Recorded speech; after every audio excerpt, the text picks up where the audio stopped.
All right, everyone, we're at that point in our meeting where we're going to do what we call a community moment. And a community moment is an opportunity for someone from our community to come and speak to us. Sometimes it can be something they've read, a thought that they're having, something they wanted to share with us. And a lot of times, sometimes it's their story from where they've come from to Houston Oasis and their move to Free Thought. Today we're going to have something different. Today our community moment presenter is the president of Houston Oasis, Gary Williams, and he'll be talking to us, and his talk is titled Stories, Rationality, and Humanity. Where is destiny when you need it? Ladies and gentlemen, let's welcome the president of Houston Oasis, Mr. Gary Williams.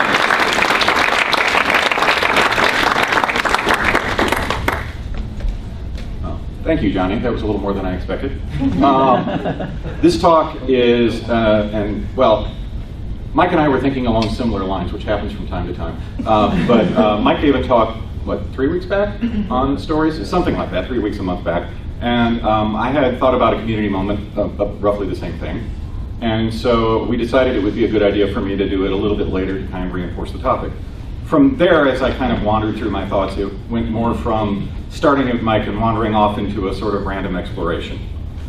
So let me start by telling you a story. This is from my family. It happened probably sometime in the 60s or 70s to my brother. My brother was a football player in the local high school, and his friend, he was walking along a country highway with a friend of his who was another football player, in point of fact a lineman, and this was a farming community, and he was a big boy.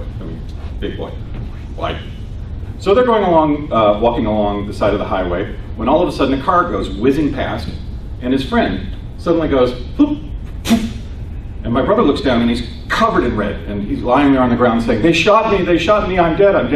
My brother looks at him a little longer and then starts bursting out laughing. Apparently what had happened is somebody had hit him with a jelly donut from a flying car and knocked him over. Now, you'll know, that's a family story. Whether or not the exact facts in that story are true, I'm not sure. It was related to me by my brother, and it is part of the heritage of my family. And those sorts of stories, the heritage of our stories from our families, are part of what make us human. If you look at the origins of language, one of the, I'm going to go with hypothesis rather than theory because I don't know that it's been proven. One of the hypotheses is that language grew up around human beings when they discovered fire and started building essentially what you might consider nests, where hunters would go out and hunt, gatherers would go out and gather, and they would come back and have to discuss what happened. And they would essentially tell stories around the campfire. So, the one that got away is probably the oldest story in the world, and is part of our human heritage. Stories are fundamental to us being human. We're wired for stories. When, how many people have had a boring teacher? Okay, everybody. How many people have had teachers that were good at telling stories? Were they boring? No. That's because we're wired to listen for information in terms of stories. We think in terms of stories. We react in terms of stories. That's how we're built. So when we communicate with people, telling stories is how we do it. When I said, I'm going to tell a story, everybody kind of went, oh, okay, this isn't going to be too bad. Stories are fundamental to us being human. And they have patterns, they can be analyzed. If you're the sort of person who gets lost on the internet and you want to lose yourself, there's a site called tvtropes.org, which talks about all of the different repeated story effects in movies, TV shows, all those sorts of things. Because we are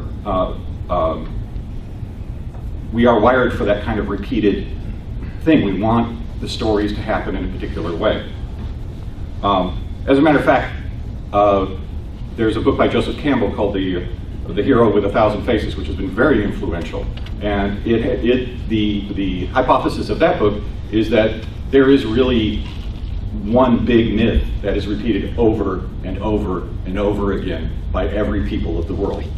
I mean, there are possibly other types of myths, but this one myth of going out, of being a hero, going out, into a magic land and then coming back and using the effects of that is basic to virtually every bit of humanity. And that points to 2 points. One is that type of story is a universal, and two, stories are universal. They're part of our humanity.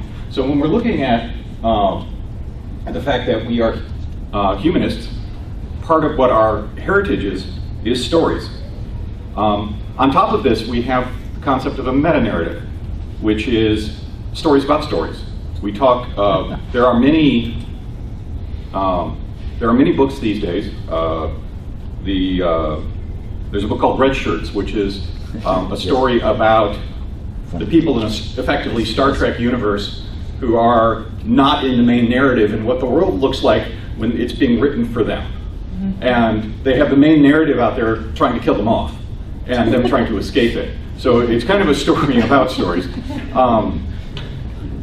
There's an entire series of books called Discworld, in which there is an element called narrativium, which makes the world work like stories.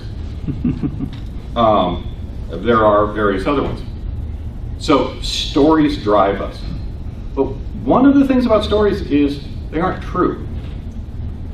They don't actually mean or don't actually follow reality. The universe, as far as I can tell, if you look at the laws of physics, there are no story-based features of the universe, certainly not at a macro level. Now, when you get down to quantum physics, I'm not going to argue with anybody, but in the real world, there are no stories. The universe doesn't work on stories, and we're trained to look for them. So one of the things you have to think about is, one, you need to tell stories in order to get people to understand. We need to tell the story of Oasis.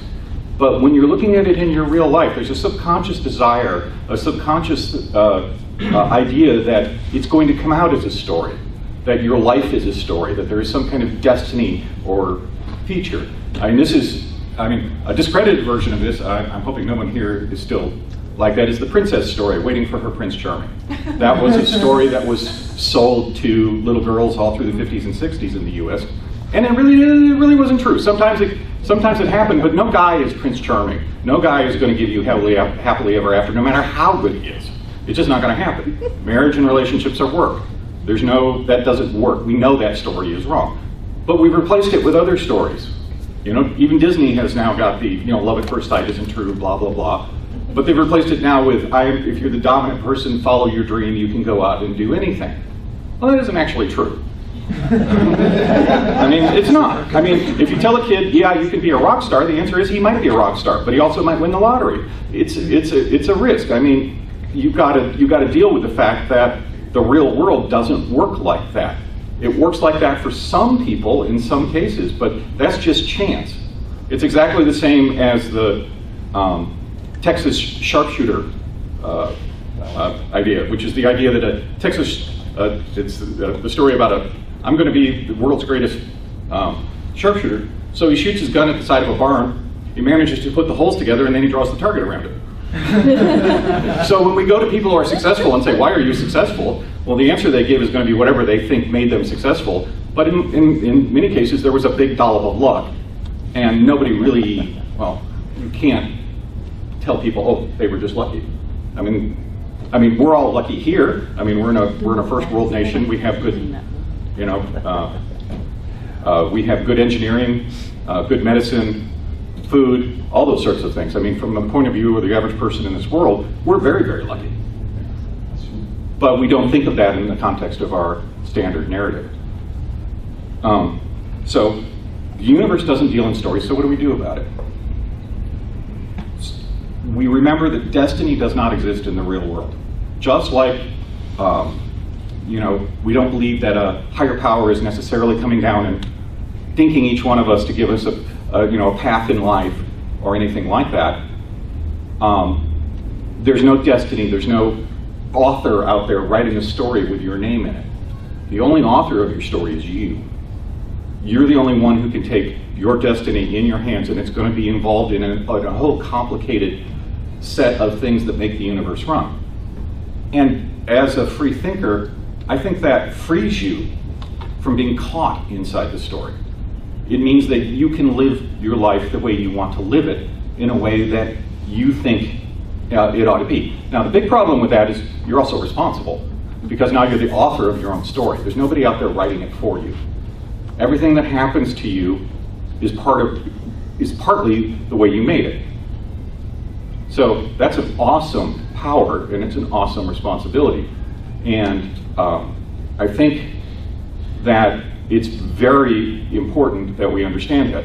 We need to be careful when we tell people stories, because when we tell people stories, we tell people what we are and what we think more than the contents of the story. When you tell someone a story, you're telling them about you, not about anything else, really.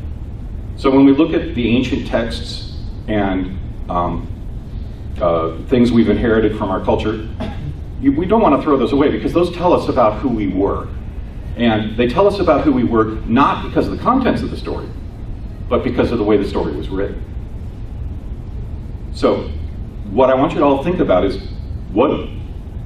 how and what you're going to do to write your story, and how we as a community are going to write the story of Oasis. And understand that it isn't going to be perfect, that we're going to disagree, there are going to be arguments, people are going to get passionate, and that's all part of community. But we need to remember the difference between facts and stories, and try and make sure that as humans, we define our own destiny. Thank you.